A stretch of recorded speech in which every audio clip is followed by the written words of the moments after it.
피해자랑 합의가 되는 게 피해자 있는 형사사건에서는 가장 큰 감형 요소입니다. 근데 이제 합의가 안 되는 경우는 크게 두 가지가 있는데요. 첫 번째는 피해자가 합의 의사가 전혀 없는 경우. 그 다음에 합의를 보려고는 하는데 피해자가 받고자 하는 금액이 가해자가 현실적으로 지급하기 힘든 경우. 이런 경우에는 이제 합의가 안 되겠죠. 그러면 보통 이제 공탁 얘기를 많이 하시는데, 결론적으로는 현재는 피해자가 합의가 안 된 경우에 형사 공탁 신청을 할 수는 있어요. 근데 형사 공탁 신청을 해도 피해자가 동의를 해줘야 공탁이 가능합니다. 그래서 공탁의 효과를 볼 수 있는 거고요. 근데 제가 경험적으로 보면 피해자가 합의 의사가 전혀 없거나 금액에 뭔가 차이가 있어서 합의가 안 된 상황, 두 가지 어느 경우든 피해자한테 공탁을 하려면은 반드시 필요한 게 피해자 인적 정보가 있어야 돼요. 뭐 주소, 주민번호 등등이 있어야 되는데 그게 우리가 보통 알고 있는 경우가 거의 없지 않습니까?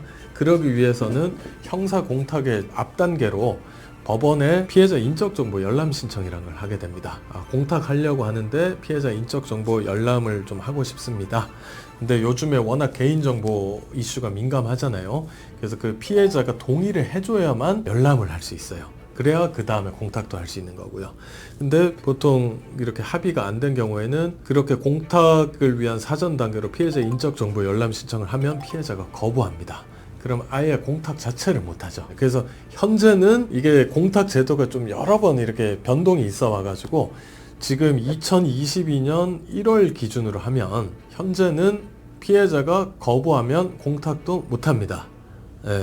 그런데 이게 이제 또 여러 가지 이 제도의 불합리성, 그다음에 개선 요구가 있어 와서 2020년 11월에 공탁법이 개정안이 한번 또 통과됐어요.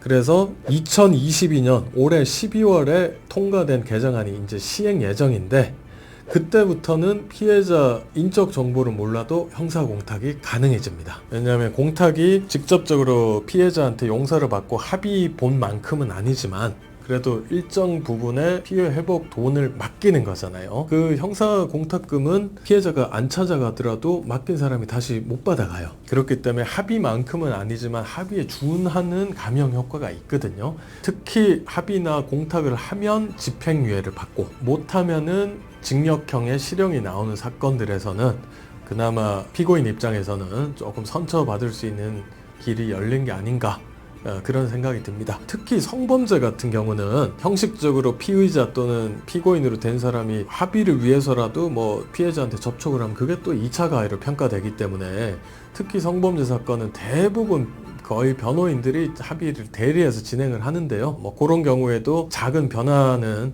있을 것으로 예상이 됩니다.